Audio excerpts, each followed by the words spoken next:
Get ready to stand on guard for the Prohibition is over, Saskatchewan. Ask Lucky Bastard today how you can make Canada's ultimate Caesar, true north and strong. Featuring Lucky Bastard's premium dill pickle vodka, LB's famous bacon rimmer, and bacon bitters. It's not a Caesar if it's not Lucky Bastard. Order online or stop by 814 47th Street East. And tonight, why not mix your Caesar with some Lucky Bastard?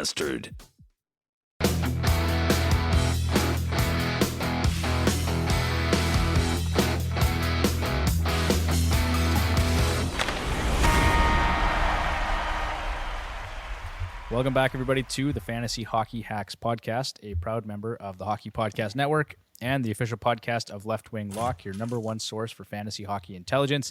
I'm Devin Davidson, your host. With me, as always, Bruce Gunther. Hello. And Mike McLaughlin from Left Wing Lock. Mike, how you doing? Doing great over here. Thanks again for having me on. Absolutely. All right, so episode 101. The big episode was last weekend. We're doing our fantasy preview for week 19. Before we get to John's list, I'm just going to say I'm thinking we'll do something a little different. It's going to be John's list tonight, but it's going to be more of a discussion around some of the trade rumors that are going on this evening. So before we get to that, I just want to mention we are a proud partner of Lucky Bastard Distillers, which opened in 2012 and is inspired from a lottery win. Lucky Bastard Distillers is proud to be the first distillery to operate in Saskatoon since Prohibition. Home of Canada's ultimate Caesar. Mix your drink tonight with Lucky Bastard. Use promo code HOCKEYHACKS to get 15% off your next online order. Shipping available across Canada. And Bruce says, great stuff for Caesars. Get your Caesars. They're very popular. Absolutely. Canada's ultimate Caesar. All right. So yeah, John's list. If you're new to the show, this is just John's shit list of players past and present, as well as interesting and current topics from around the hockey world. Tonight, I'm going with Ken Holland, possibly. This is sort of like a hypothetical situation. So we just heard, I don't know if you guys are up to speed on this, Mike. I'm guessing you are. Bruce, maybe you are as well. So Jeff Merrick just went on Sportsnet and said that Edmonton, Toronto, and even LA are not in the running for Chychrun currently. They're done. That's interesting considering he's a healthy scratch tonight for trade reasons. Yes. So, of course, any one of those GMs could be blowing smoke. As Merrick said himself, it's Dustin Brown night in LA this evening. So maybe they just don't want to take any of the attention off him and they're just kind of throwing cold water on it. I'd say all three GMs are doing that. Yeah, so there could be some of that happening right now. I'd love to have Jacob Chychrun for the Edmonton Oilers. Would you give up Bouchard for him? No. We're not giving up Bouchard. We're not giving up Broberg. We're not giving up any of our good young defensemen. It's just not happening. What they will get, and probably for most teams, because anyone that's trying to contend right now isn't giving up roster players. So you're going to get young picks or young prospects and picks, and maybe a couple roster players. But like for the Edmonton Oilers, they can send a guy like Jesse Puljujarvi back. Like, I think there's still something there, right? He scored again. I shouldn't say again. He scored today for the Edmonton Oilers. Yes, he did. Game-winning goal. Yeah, and so I mean, if that's the last thing that Jesse Puljujarvi does as an Edmonton Oiler, that's a pretty nice end cap to his story. But I don't know. If I'm Edmonton, I'm offering something like a first-round pick, maybe a second-round pick, Puljujarvi, and Barry if you had to, or something. You know what I mean? Like I'm not going to give up my entire roster to bring Chychrun back. No, probably not. But so I was hoping that would be the case, but then we also heard today, I think Darren Dreger reported it, and it got picked up a couple other places. The Edmonton Oilers are in talks to try and bring in Erik Karlsson now. Just what we need, another scoring winger. Yeah, so I have mixed feelings about it because you put Erik Karlsson on a power play with the Edmonton Oilers. Like, they're already the best power play in the league, but could it potentially get a little bit better? Well, if you swapped him for Barry, the defensive capabilities of both are about the same. They can't stop a beach ball. I think you're underplaying Karlsson a little bit. I give him a little more credit than that. I don't. Did you know, Bruce, he has 52 even strength points this season? Yeah, he's having an incredible season. I did not know that. So to me, that's impressive. Barry has something like 12. Yeah. So I think that's important. Like Barry is very much just he's a specialist, right? He plays on the power play, does a great job on the power play, doesn't do much else. Yeah. Well, and as you may have not have noticed from my previous comment, my only knock on Carlson is he can't defend. I don't know. I haven't even looked at the analytics or his numbers to say yes or no. I know that's always been the case with him, right? They've always said he's not a great defender. Like that, if they're going to bring him in, then Barry would be the guy I'd move out, because if you're going to move anybody else out of those defensemen to get him, then you're giving up defense. Yeah, you're getting scoring, but we already have a pretty good group of scorers. If you're going to do that, if you're going to get a defenseman, you got to get one that can defend. But you can add depth, right? Like, so if you grab Carlson, and Carlson helps you at even strength, because what's been one of the biggest problems the Oilers have been facing the past 2 seasons? Well, it's even strength scoring, right? Even strength scoring, right? So now if you've got a guy like Bouchard and Carlson and Nurse and like even Kulak, and it's just some of these guys that can move the puck, right? Yeah. But if they could defend, then it wouldn't be such a big problem.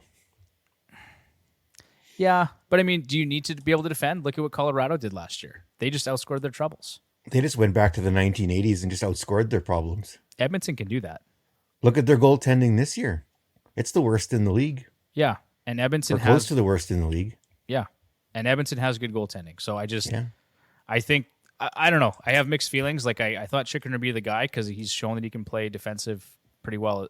But well, other big thing is Carlson's contract. That thing is atrocious. Well, they said Edmonton can only do it if San Jose retains 40%. They have to retain 40 to 50% to make that contract make sense.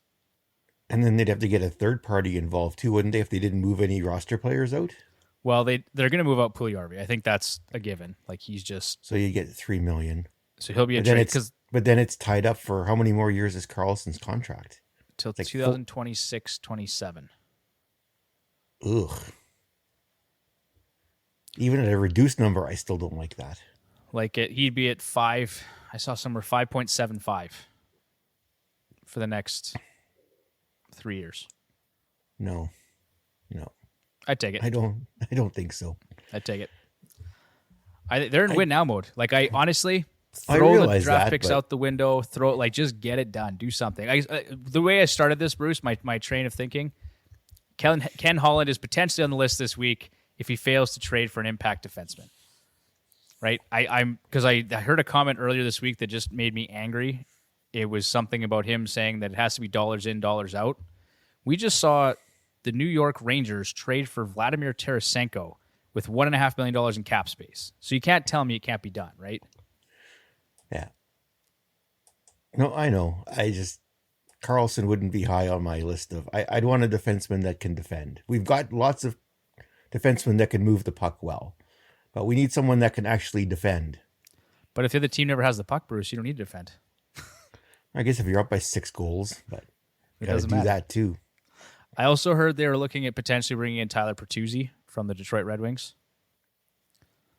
That's interesting. I would take all day. I know he's had some injury troubles this year, but he is exactly what the other. He's kind of like Evander Kane light. Yeah, he's a chippy, aggressive player. Can score some goals. He'd be a great fit in the middle six. Yeah.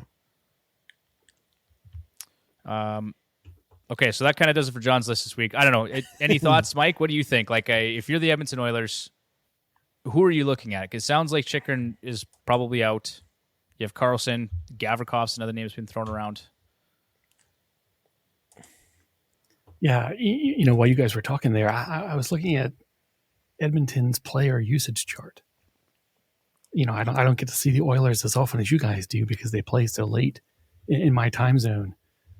And it's interesting. Carlson's minutes have been heavy offensive zone starts. I wouldn't go so far to call them super easy minutes. In fact, he plays against some of the toughest opponents that San Jose sees. But he's getting 65% offensive zone starts. So, I take that back and I go to Edmonton's chart and I say, okay, where does he fit in the Oilers picture here?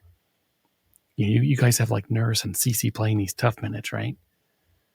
And then you kind of have a few of your defensemen who kind of see similar minutes, right? Like the Broberg, the Bouchard, the Barry. They kind of all slide in there in kind of easier minutes. I guess Barry's minutes have gotten a little bit more difficult as the season has gone on. But so where do you play Carlson if you bring him in? I guess is the question I throw back at you guys. To me, he's playing next to Nurse. And because Nurse is supposed to be a stay-at-home defenseman, right? Or maybe you call him a two-way defenseman. But so you play him with Nurse, and then Carlson has a bit of freedom to roam. CC, who has struggled this year, can kind of get buried, or not buried, bumped down the depth chart a little bit. Barry's gone. So you have Kulak playing with, maybe it's Kulak and CC play together. So let me ask you, Bruce, if you had Nurse, Carlson, Kulak, CC, Bouchard, Broberg, and Desharnais as your 7, are you comfortable going into the playoffs with that? No, not really. I'm fine with that. I think that's great. I'll take it. I get a feeling you put Carlson with Nurse, and that pair is just going to get buried because I don't think Carlson's a great defender. And Nurse is good, but then he has brain farts every now and then. And Carlson's not a good enough defender to cover those.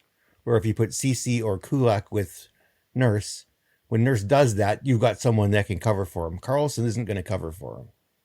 I think that pair would just get buried. It's possible.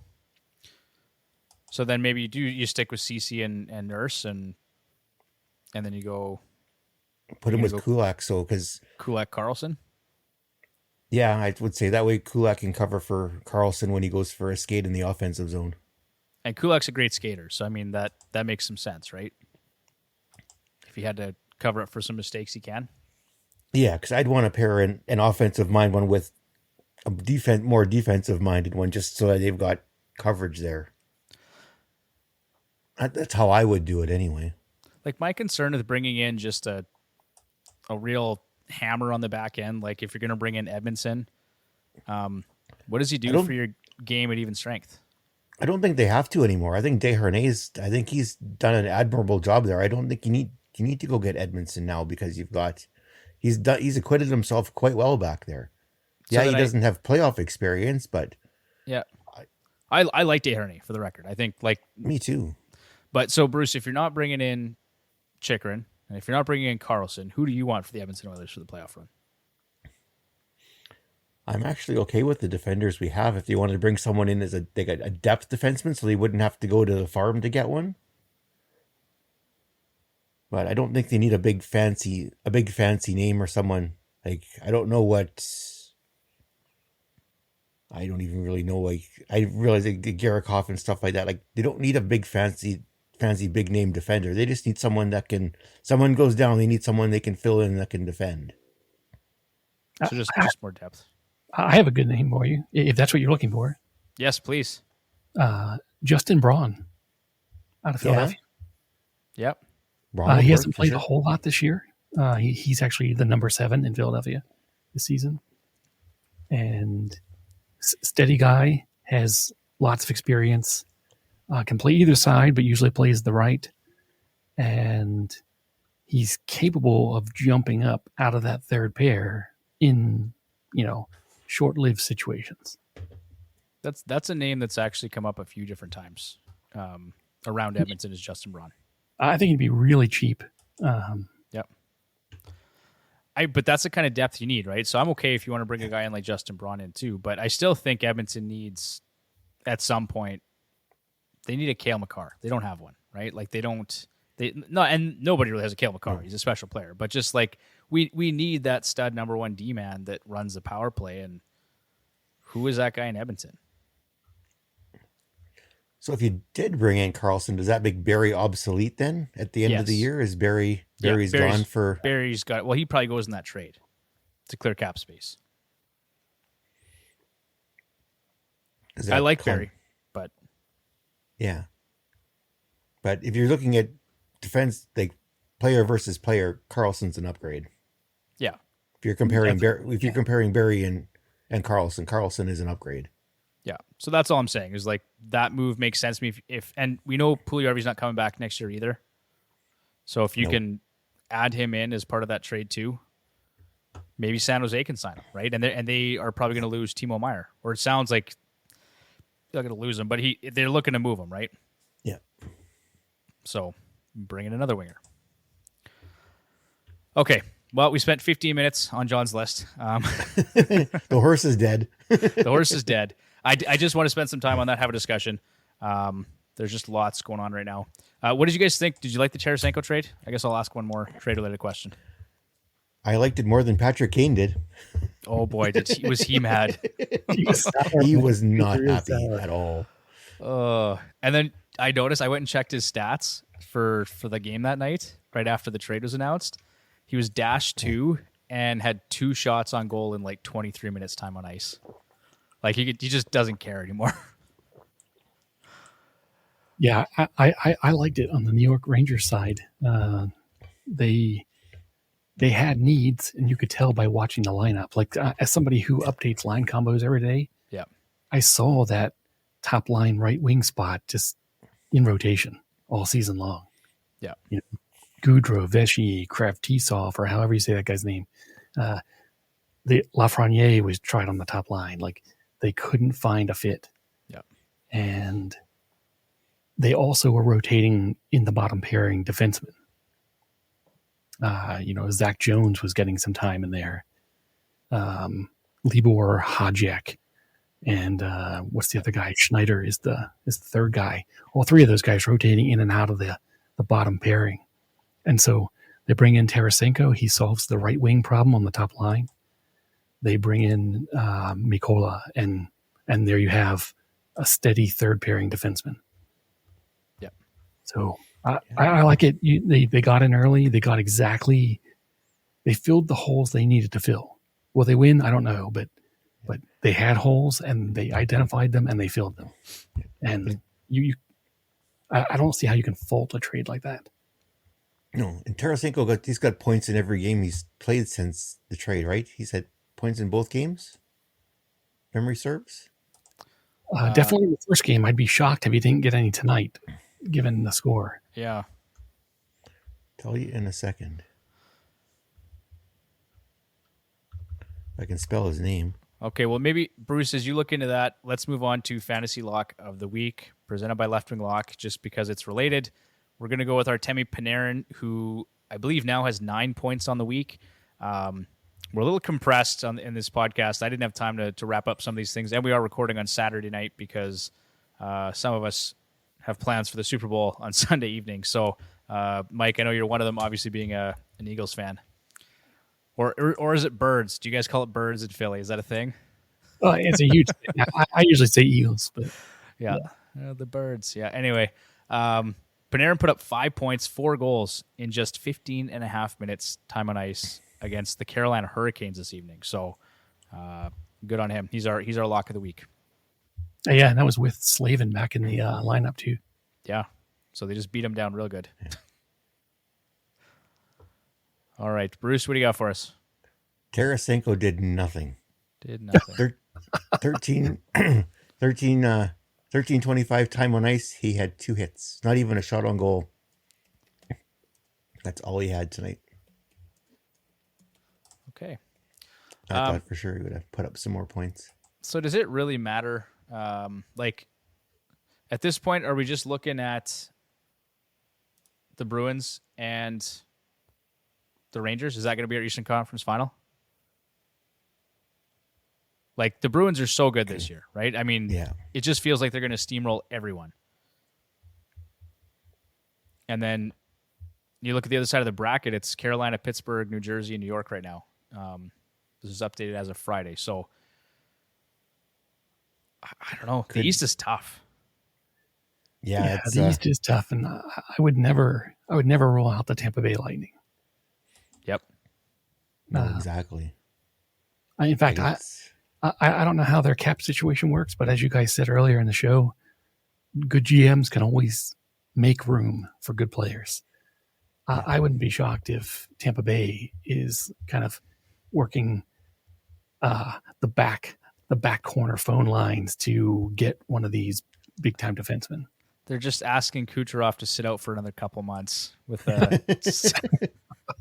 with another injury of some sort. a mysterious ankle injury that'll keep him out for the rest of the season. But he'll be find ready this for year's LTIR, but yeah, I wouldn't be surprised if they make a move. I mean, because if you look at their team, they have elite players in all the right positions, right? Yeah. And this is not a roster that you just say, oh well, we're just not good enough this year. You don't do that with a roster like this. No. You know, the Lightning are the Pittsburgh Penguins from 5 years ago. They're the Washington Capitals from 5 years ago. The teams that won every single year. And the only reason the Capitals got just one Stanley Cup was because they lost to the Pittsburgh Penguins like 3 times in a row. Yeah. You know, they were losing to the best team and they were the second best team. Yeah. And I think Tampa Bay is in that sweet spot. They already have 2 cups. They could have had one last year. That roster, you have to add to it. It would be a crime not to take another stab again this year. Yeah, agreed. Yeah. That's when Tampa decides to go to a rebuild, it is going to be ugly though. It is going to be really ugly. scorched. They have got no high picks left. They have traded them all away. It'll be the decade of darkness, Bruce. No, he'll figure. You know what? He'll do something, and they'll be right back into contention within 2 years. Yeah, if you want to see an ugly situation, go look at the Washington Capitals lineup. Yeah, They are just a few years away from just a nightmare. Yeah. Well, they're held hostage by Ovechkin. If he go, they're going for it until he gets Gretzky's record, and then once Ovechkin retires, then it's going to be fire sale the team and start over again. But Ovechkin steers the boat there. As long as he still wants to play, they will sell the farm so that he can play. I don't even think it'll be until he retires. I think once he breaks Gretzky's record, then it's like, hey, Ovi, we've kind of done you your service. And his contract kind of reflects that. If you map everything out, in the final year of his contract should be when he breaks Gretzky's record at some point during that season. Yep.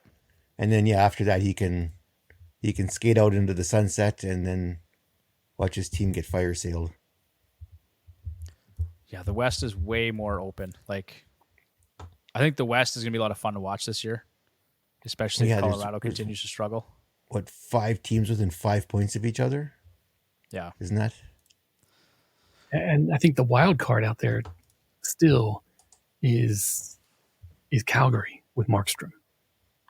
Yeah. I mean, he sucks for some reason. And if that guy gets his game back, Calgary's in the hunt, I think. Absolutely. Are they due for a coaching change, do you think, in Calgary? You think they get rid of Sutter? Well, I'm hearing a lot of complaining about Sutter.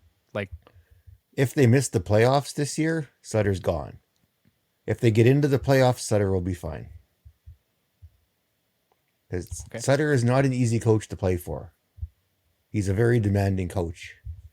And that message can get very old very quickly, especially when you're not having a good season. Yeah. And you look at Markstrom, you look at Huberdeau, you look at Kadri. They're all not living up to the expectations that were had, right? And that points back to the way Sutter plays, right? That's the way Sutter does his game. And you would think Markstrom should be good in the way Sutter's system. That Sutter's system is designed to make Markstrom look good, but I don't know if he still sees Edmonton Oilers jerseys every time someone shoots a puck at him. I'm not really too sure, but the Oilers just ruined him. He won today, though. They did a number on the Islanders. Okay. Bruce, we should probably, I'm loving the conversation here, but we should probably move on to headlines. Yeah, we're 24 minutes in. We should probably do that. All right, take it away, Bruce. Headlines of the Hacks. Fortunately, the there isn't a whole lot of news because we're still in the second week back from All-Star Weekend. So we started the week off with a contract signing. The Buffalo Sabres signed Dylan Cousins to a 7-year contract extension worth $7.1 million per season, which I think is going to look really, really good in a couple of years for them. Cousins is coming along really nicely. As we had mentioned earlier, the New York Rangers acquired Vladimir Tarasenko and Nico Mikola from the St. Louis Blues for a first-round pick, Sammy Blais, hopefully I didn't butcher that too badly, Hunter Skinner, a fourth-round pick, and they retained 50% of Tarasenko's salary. Ironically, Blais was one of the players that went to New York for the Buchnevich trade, so they got him back. Let's see here. LA signed goaltender Phoenix Copley to a 1-year, $1.5 million contract extension. In 20 games this season, his record is 15-3, 2.92 goals against average, and an .897 save percentage. Not great numbers, but that win-loss record is most likely why he got his extension, because he's the only goaltender in LA that seems to be able to win a game. We mentioned earlier, Jacob Chychrun was a healthy scratch tonight for hockey trade reasons, so hopefully that comes to an end here fairly quickly for him. It's only been, 2 years now, and 2 years and 2 injuries worth of stuff, so it's, yeah. On to some injury news. If you're a Jack Hughes fan, you might want to plug your ears. Or if you had Jack Hughes' annual injury on your bingo card, you want to check that one off. The Devils announced he is week to week with an upper body injury. And I don't remember what his season-ending injury was last year. I think it was lower body, was it not? Knee or ankle or something last year? Can't remember. Mike, you remember? I don't remember. Sorry, Bruce. No problem. The Seattle Kraken placed Andrei Burakovsky on IR. He is currently the points leader for the Kraken with 39 points in 49 games. He played 2 shifts and then he was out. I don't think we've heard any updates on what the injury was or is, but he is now on IR. Toronto Maple Leafs announced that Matt Murray is going to miss a couple of weeks to a wonky ankle. So they called up Joseph Wall, who didn't fare too well tonight against Columbus. Troy Terry was placed on IR after suffering an injury on Monday. He is considered week to week. I don't remember if it was an upper body or lower body injury for Terry. More bad news for the Golden Knights. Logan Thompson was helped off the ice Thursday night. He is considered week to week with a lower body injury. That has cap circumvention written all over it. Although I don't think he makes that much, but there's another Golden Knight that just mysteriously goes down. Well, he got helped off the ice is what I read. It wasn't just... I know. But it was non-contact, right? So it looked like he did something with his knee, but I don't know, pulled a ligament maybe. Hopefully nothing's torn. Yeah. Speaking of helped off the ice, if anyone watched the Senators-Oilers game this morning, they watched collision between Zach Hyman and Anton Forsberg, which resulted in Anton Forsberg being stretchered off the ice. So it didn't look really good. I don't think a knee is supposed to bend that way. But there's been no update on his injury, but it looks like he's going to be out for a while. They said, I didn't actually see. I have to watch the last 2 periods of that game. I missed it. I was at Monster Trucks today, Bruce. Oh, nice. Yeah, Nathan loved it. I can't do that. I get a headache from all the exhaust. Yeah, I noticed. Yeah, they had a nice mix of like that with. Anyway, I'm getting off topic here, but it was just I didn't notice as much today, but it's fun to watch though. That's always fun to watch. So that was the first time Nathan had gone. He loved it. So, oh, for sure. Some other injury news here. Just some things to watch. Cam Talbot was placed on IR, which I'm pretty sure Forsberg is going to head there right away as well. So, goaltending in Ottawa is something to keep an eye on. Jonathan Taves is going to miss all of the weekend games here due to an illness. Lucas Raymond crashed into Ben Sherratt during practice on Friday. He was listed as day-to-day, but he did not play in today's game for Detroit. Cale Makar is still day-to-day after a head injury on Tuesday. Did Barkov play today for Florida? he did. He did? Okay. I think he scored even actually. He did. Nice. He's on my roster. So Cale Makar though. So just going back to that quickly, was there any supplementary discipline for Jeff Carter? Nothing. No. That's He horseshit. didn't even get a stern talking to. That's absolute garbage. You know what? Fuck, I've said it so many times, but I'm just so tired of the NHL, man. Like, what a joke that was. The ref apparently told Makar that they skated into each other.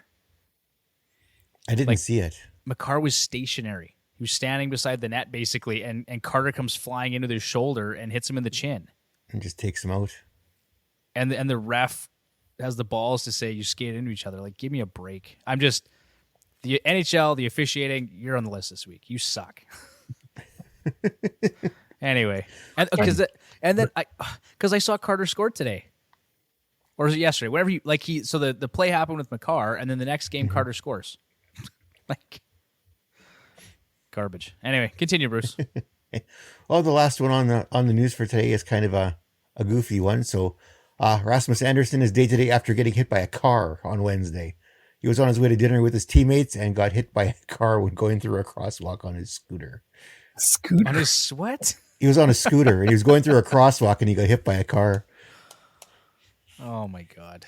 Why these guys are millionaires? Why aren't they renting a car? Like, rent a driver. Like, what are you doing on a scooter in a major city? Like, where were they? Yeah. Detroit. Detroit. It was in Detroit. Oh, why would you be on a scooter in Detroit? I don't Like, know. I could see if you're in California somewhere and it's like, let's get some electric scooters and we're gonna like, zip around somewhere. But in Detroit, that's just an interesting decision. Yeah. Okay. That's it for the news. All right, that's it. That's all. So we're gonna just stay on theme, I guess, for this episode and keep it conversational. So, ask the hacks. We got a couple questions this week. This one came in from a follower on Twitter, I believe. Hi again, guys. I'm in a keeper bangers league. I was given this offer. I'm thinking of taking it. I'm in need of upgrading my defense. Ekblad interests me big time. The other goalies I have are Vladar, Hart, and Jones. Would you accept this trade? And here's the trade. So send Drew Doughty and Tristan Jarry. Receive Aaron Ekblad and Jacob Markstrom. So what I told him, I don't like having Markstrom and Vladar. Like, I mean, Markstrom he's been garbage this year, first of all. Second of all, from a fantasy strategy perspective, I don't like carrying a tandem from the same team. Right? You're kind of limiting your starts that way. Ekblad is starting to get back to some of what we saw from him last season, but I don't know. I mean, Ekblad and the Panthers are just not what the team they were last year, first of all, and then it's a keeper league, right? So I said long term, like beyond this season, maybe that makes sense, right? Because Ekblad is younger than Doughty. Markstrom, I think in general, plays better than Jarry. Correct me if I'm wrong, Mike, but last year Markstrom was really, really good. If he gets back to that level, I can see how that would make sense. But I said for this season, I don't like it. I think Drew Doughty's still been pretty good. He hits more too. It's a bangers league, so Doughty does hit more. And Tristan Jarry, although he's injured right now, he's still been pretty good for the Pittsburgh Penguins. So I don't know if it were me, I'd decline the trade. I'd rather have Doughty and Jarry right now, just based on their play to date. But what do you guys think? I'm with you. I would stick with, because Doughty's kind of a bit of a resurgence this year for him, so he's on pace for a little better than what was projected for him. And yeah, just right now, currently, yeah, even though Jarry's injured, I would still take Jarry over Markstrom at least this year. Like I said, longer term, there might be different. Markstrom might come back next year, but for now, I would say no. Yeah. If I'm trying to win this year, I'd rather have Doughty and Jarry right now. But Mike, what do you think? Yeah, that's how I feel too. If I'm in the running to win, I'm not taking this trade this year. Yeah. Now, if I'm out of it, if I'm out of the playoffs right now, I'm kind of like thinking I might fall out of it. Or maybe I'm a bubble team, right, Bruce? And it's like our one league where you have to win the consolation side to get the first overall pick. Yeah. Maybe you take this trade because it makes you a little worse this year right now based on play, but then next year, Markstrom maybe bounces back, Ekblad's okay, and then maybe you still have a shot at that first overall pick. Like, that could make sense. But anyway, if you're trying to win right now, I would not do it. Okay, and then we have another entry here. So, hello, Hacks. Imagine that you're entering the 2023-2024 fantasy hockey draft season, and let's say you have access to all the basic raw stats from only the 2022-2023 season.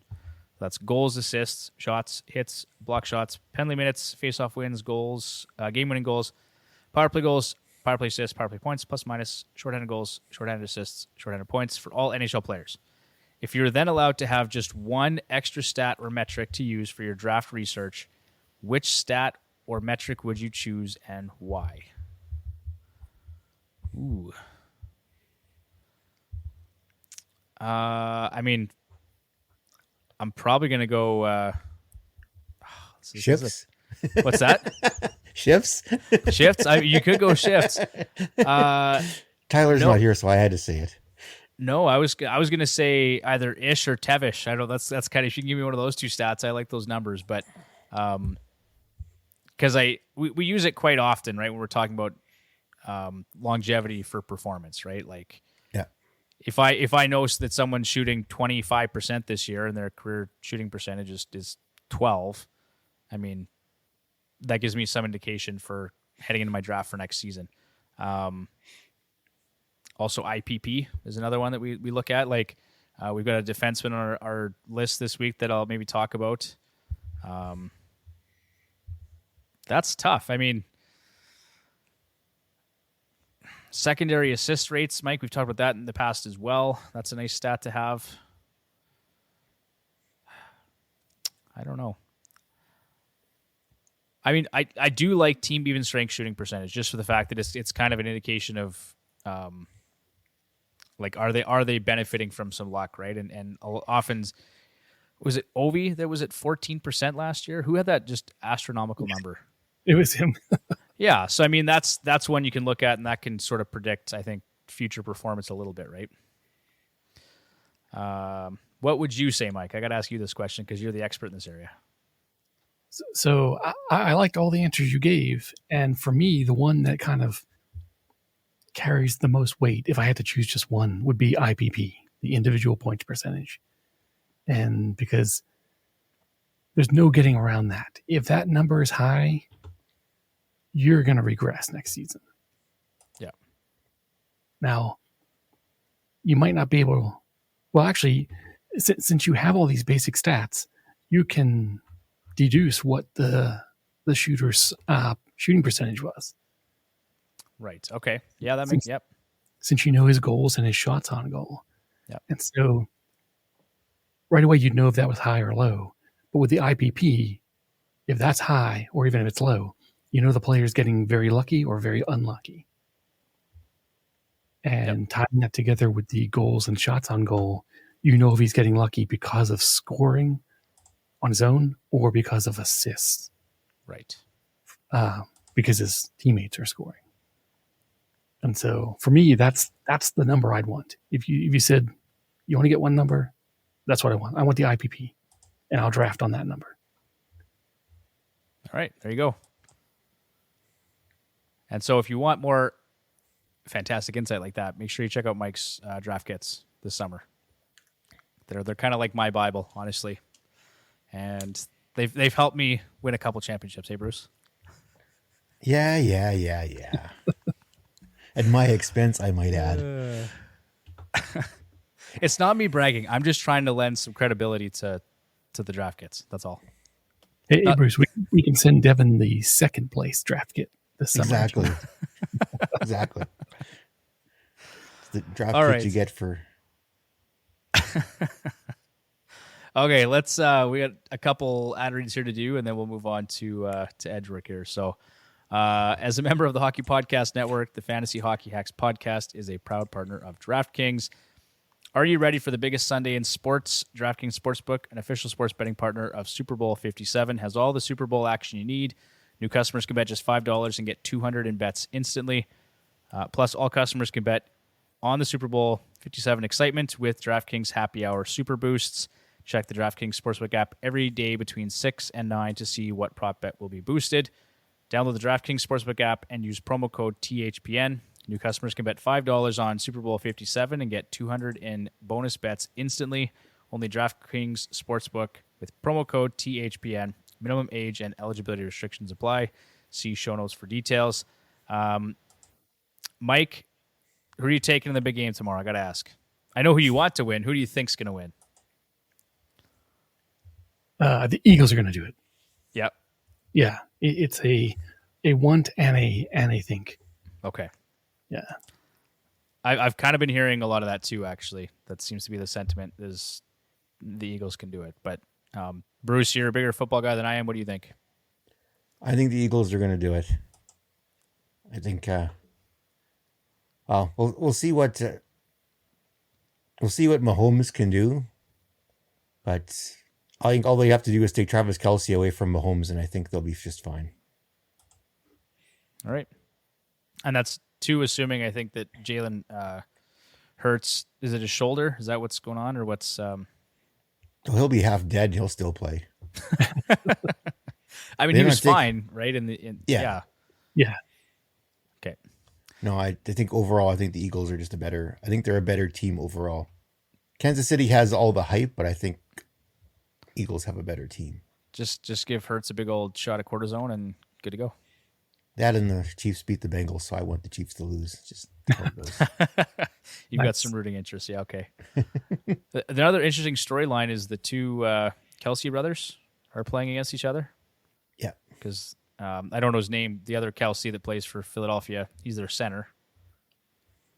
Jason, I think. Jason, yeah, there you go. Yeah, that's right. Yeah. The other Kelsey that people don't really know about. Kidding.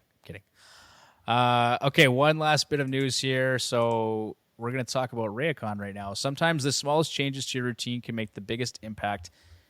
In the same way, you don't have to break the bank to make a big deal purchase. Even the smallest things can be a part of a big change if it's something you use every day, like a pair of Raycon's wireless earbuds. Raycon is premium audio at the perfect price point, so you can build great habits without breaking the bank. Whether you're looking for a pair of everyday buds, low latency gaming headphones, or a speaker with battery that will last all night at your next party, Raycon has you covered. And yep, Raycon started half the price of other premium audio brands, so you don't have to choose between products. You can get one of each pair or a pair and a spare and still pay less than you would with some of the other guys. Even if you know you'll love Raycons as much as we do, Raycon wants to make sure you feel great about your purchase. They offer buy now, pay later options. Every purchase has an easy and free return guarantee. Some features that we like: 3 customizable sound profiles, earbud tap functions, noise isolation, water and sweat resistant. Ready to buy something small with a big impact? Go to buyraycon.com/THPN today to get 15% off your Raycon order. That's buyraycon.com/THPN to score 15% off. One more time, buyraycon.com/THPN. And with that, gentlemen, we're going to move on to Edge Work, the segment where we put in the work to give you the edge in your fantasy hockey leagues. Starting with the NHL schedule, and here's what you need to know. So in Week 19, the NHL schedule gets back to normal following a fairly quiet week post-All-Star break. In typical fashion, Tuesday, Thursday, and Saturday are the busiest nights this week. There are a total of 52 games on the schedule and 4 light days. That's 50% or fewer NHL teams in action, with Monday, Wednesday, Friday, and Sunday being slower days. In terms of optimizing the schedule, the Minnesota Wild are the only team to play all 4 of their games on light days. They also play all 4 of those games at home. 5 other teams to play 3 of their 4 games on light days include the Arizona Coyotes, Chicago Blackhawks, Detroit Red Wings, the Nashville Predators, and the Ottawa Senators.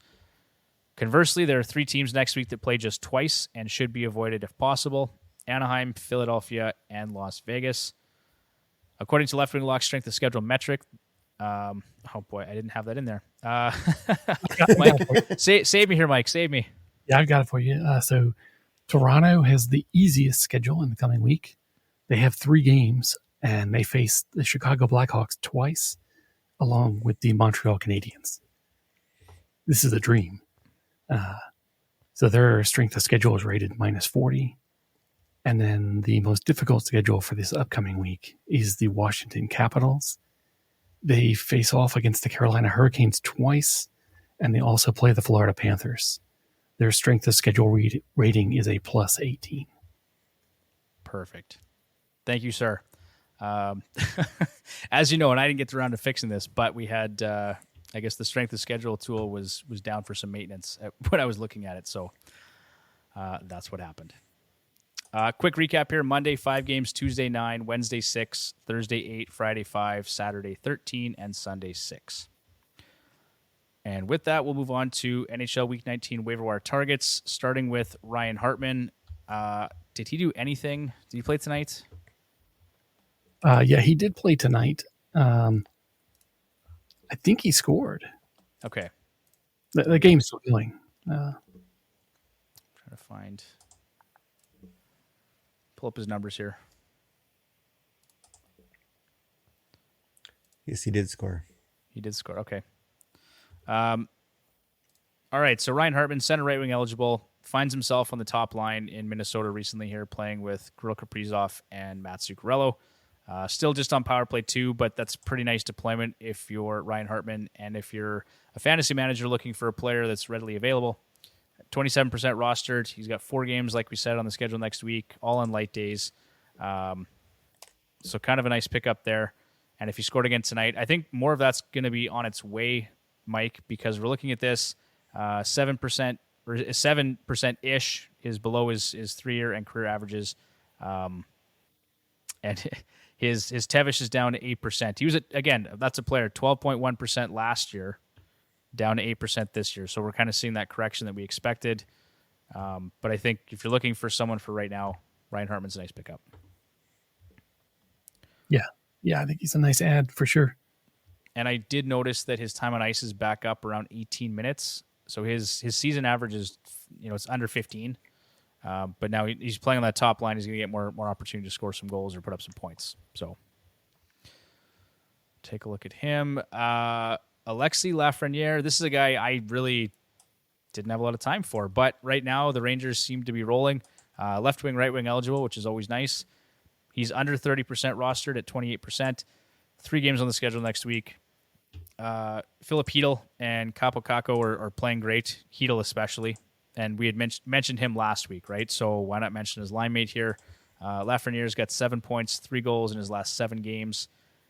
8.7-ish is below his career average of 14.6%. 1.8 shots on goal is his career best. And he's also adding 2 hits per game for those of you in Bangers Leagues. So there's actually a couple of things to like there about Lafreniere. Yeah, and he may see a little trickle-down effect from that Tarasenko ad. Yes. If opposing teams have to, really keep an eye on that top 6 now, and you've got that what they call them, the kid line, I guess, out of, Yep. They should see a few more openings. I like it. Some easier competition. Hedl, Lafreniere, Kako, I think even recently has been putting up some points too. So just that whole line, I think in general is going to be productive here for a while. And then 2, so you get some nice matchups there against Vancouver and even Calgary to some extent. Edmonton's been known to give up some goals here and there too, so doesn't hurt to look. Next up, we got Andre Palat, left wing for the Devils, 26% rostered, 4 games on the schedule for next week. He's playing on the top line right now with Hischier and Bratt. With Jack Hughes week to week, that's opened up a spot on the top power play for Palat. He's got 9 points, 3 goals, and 18 hits. That's 2 per game in his last 9 games played. He's been putting up some nice value quietly for the New Jersey Devils. Shot volume's not great at 1.6 shots on goal per game. And Mike, as we know, a 20% shot rate is not sustainable. So expect some adjustment there with Palat. But otherwise, nice option. Yeah, and remember, Palat was the guy who, in Tampa Bay for years, was just kind of this boring, middle of the road kind of player.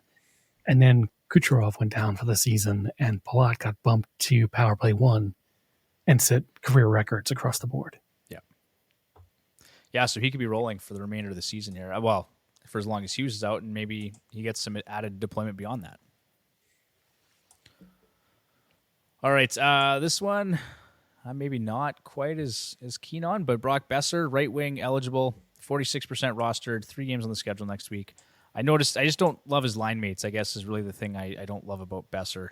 So Dries and Joshua, I honestly don't know much about either player.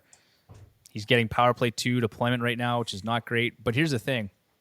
He's on pace for 65 points and roughly 20 goals. So for a player that's available in over half the leagues, that's pretty good production. He's got 7 points, 1 goal in his last 4 games. Some red flags to keep in mind. That 12.1 Tevish Bruce. We don't like that. That's a career high for him too, by the way. His offensive zone start percentage is also down, and so is his average time on ice. 2.2 shots on goal per game is also a career low. So things are just not looking that great for Besser, but somehow he's still putting up points. Maybe he'll get traded. It's been mentioned, right? Yeah. So, and I don't think his deployment's going to get worse if he goes to a contender. He's playing third line minutes in power play 2 right now. So keep that in mind. Yeah. Barrett Hayton, I think we mentioned him a few weeks ago, but he's up here again. They've got 4 games on the schedule for next week, minus 13 strength of schedule. He's playing with Keller and Schmaltz and on power play 1. He's got 5 points, 2 goals in his last 5 contests. And for those of you that are in leagues that count faceoffs, he's won nearly 60% of his faceoffs over his last 10 games played. 6.9-ish is well down from the 12.2% he shot last year. So some things to keep an eye out for with Barrett Heaton. I like the player for the upcoming week. All right, let's go to defenseman here. I'll be honest. I've been scraping the bottom of the barrel trying to find defensemen for waiver wire targets. There's not a ton out there. We're going to start with Noah Hannafin here, and it kind of ties in nicely from the Calgary Flames, ties in nicely with your story, Bruce, or Mike, about with Anderson, yeah. With Anderson getting hit by a car. That's that old thing like, hey, if I get hit by a bus tomorrow, who's taking over my job? Well, Noah Hannafin is taking over Anderson's job on the top power play unit. 57% rostered. He's playing with Tanev on the top pairing. It looks like he's going to settle in around his 3-year average of 39 points and 8 goals, but he could still exceed that mark this year. So I'm just looking at some of his numbers. 2.3 shots on goal per game is actually a career best for him. 206 on the power play is the second highest he has played since his rookie season. He's playing nearly 25 minutes per game in his most recent 4 or 5 games, and he's got 6 points in his last 7. So other things to note, 3.3-ish is below his 3-year and career averages of 4.5 and 4.4% respectively. And his 54.7 offensive zone start percentage is his highest in 5 seasons. So I like his deployment a lot more than we've seen in the past couple seasons. Mike, what do you think? Yeah, he looks like a nice short-term ad here for sure. Right, scooter replacement. And, that should give him a little boost, right? Yeah. Let's hope Anderson's leg or hip or whatever's bothering him just keeps him down for a couple weeks. Okay. Seriously, though, I wish Anderson well as a human being. But as a hockey player, I'm not a fan. All right, Sam Girard. We mentioned him a couple weeks ago as well, but this came up with the Makar thing. So with Makar going down, Girard's playing on that top pairing with Devontae's. Bowen Byram is another player you should definitely give some attention to. I don't know if he's available in your league and what his percentage is right now, but I think he's got 3 or 4 points in his last 3 or 4 games. So as long as he doesn't get breathed on too heavily, he should be fine. Put up some points for in your fantasy hockey leagues. All right, so Girard's playing well. 7 points, 1 goal in his last X number of outings. Don't remember, but exposure to the Avs top line is never a bad thing, and he's shooting more. He's got 14 shots on goal over his last 4 games, so he's averaging 3.5 shots per game. And his Tevish at 5.1% is a career low. And Mike, we just talked about IPP, 60.7 IPP. That is astronomically high for a defenseman. Yeah, that's painful. So keep that in mind if you're looking at Girard. He's only 18% rostered, but he could be a nice short-term ad. All right, Adam Boquist. This one really feels like we're scraping the bottom of the barrel. I mean, he's kind of a power play specialist. This might be sort of a deep league ad. 4 games on the schedule for next week, just 6% rostered. He's on the third pairing, and he's playing on power play 1. So really, Bruce, he's kind of like he's like Barry for Columbus. Third pairing minutes and plays on the power play. Well, yeah, they're without Werenski. They're out without Jake Bean. So Boquist is kind of the next man up when he's not hurt or out of the lineup for other reasons. Yeah. He's got 7 points in his last 12 games played, 3 in his last 5. I mean, they've got some players on that power play that could make a difference, right? So maybe not a bad option, sort of matchup dependent. And then this is kind of the last call for John Klingberg. We've mentioned him a couple times over the past few weeks, but 39% roster, so still available in 60% of leagues. He's going to get traded. It's all but guaranteed at this point. He's got 5 points, 1 goal in his last 4 games played. Just 2 games on the schedule this week against Buffalo and LA. But if you're looking to sort of bolster your D ahead of the trade deadline, I think this makes some sense. Maybe he'll go to the Oilers. There's talk of that too, Bruce. So that's another one. I mean, if that comes up, are you opposed to Klingberg in Edmonton? Again, he's your prototypical offensive defenseman. He's got decent offense, but questions are, can he actually defend? I think, like, the way I'd look at it, Bruce, is kind of like you said, is he an upgrade on Barrie at defense? And if the answer is yes, then make that change. Yeah. And I don't know if maybe Klingberg a couple years ago, but I'm not sure if today's Klingberg is better than Barrie. Granted, he is playing on a terrible team, though. Yeah. All right, let's move on to goaltenders here, starting with Aiden Hill. A lot of these are just injury related, right? So we had Logan Thompson go down. He's week to week. Aiden Hill's here.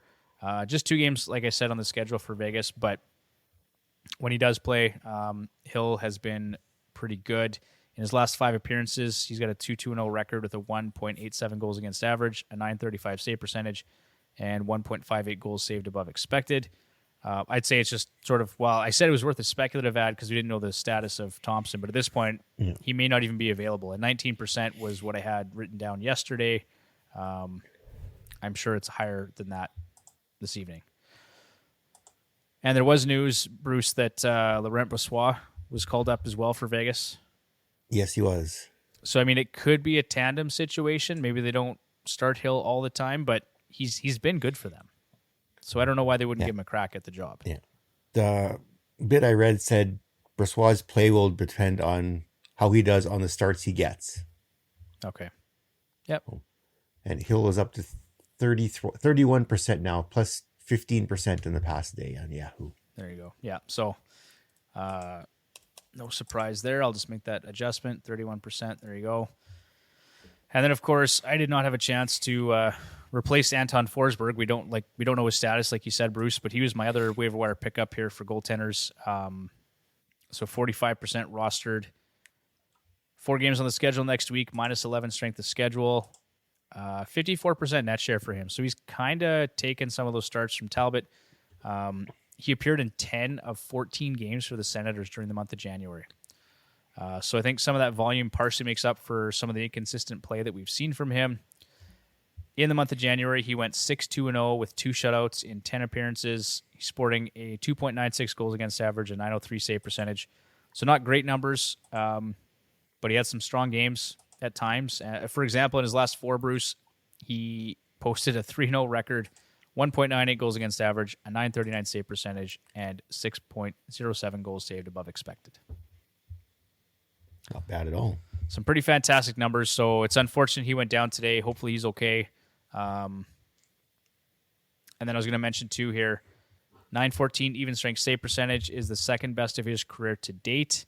And then his .857 PK save percentage suggests his performance has not been boosted by luck. So I like Forsberg moving forward if healthy.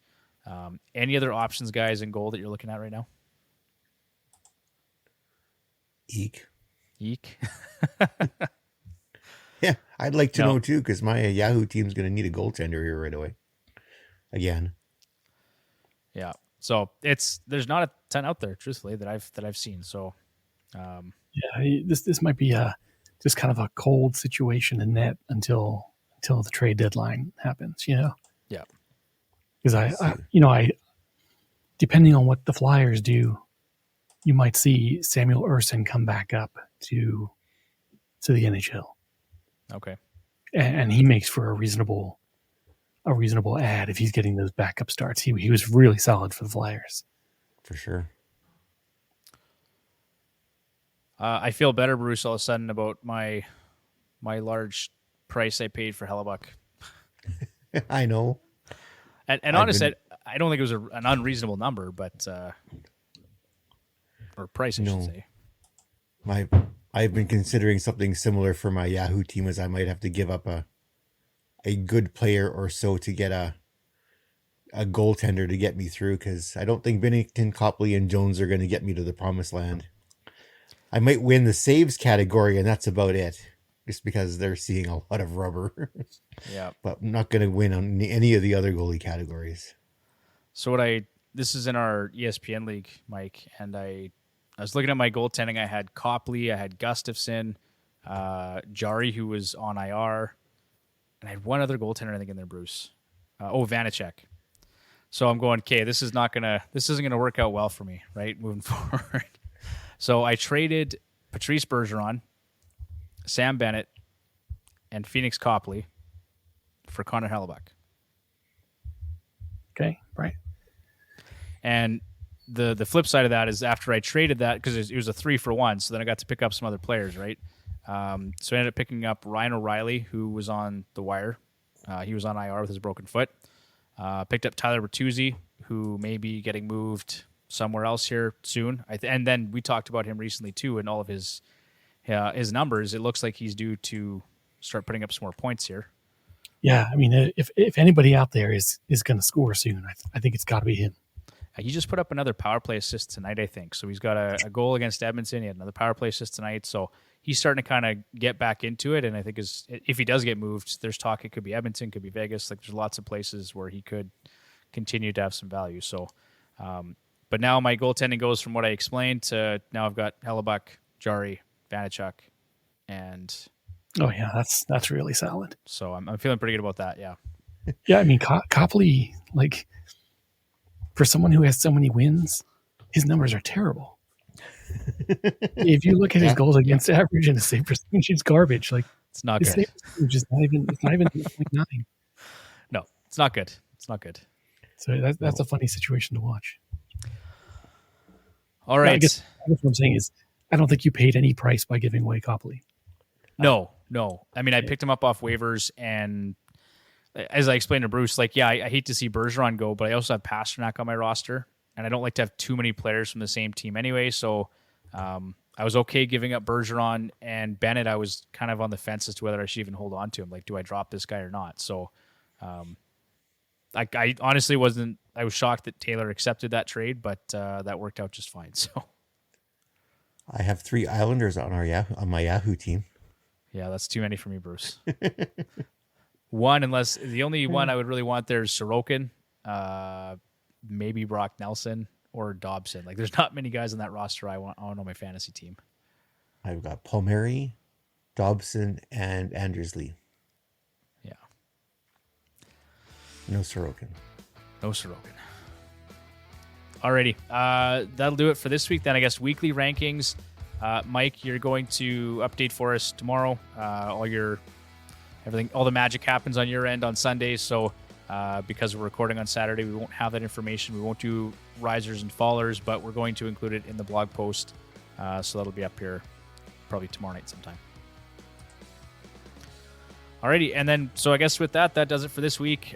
Make sure you follow us on Twitter at FHHacks, on Instagram at Fantasy Hockey Hacks. Go check out Mike's Twitter, left_wing_lock, and fantasyhockeyhacks.com. And then go check out all of Mike's great content over at leftwinglock.com.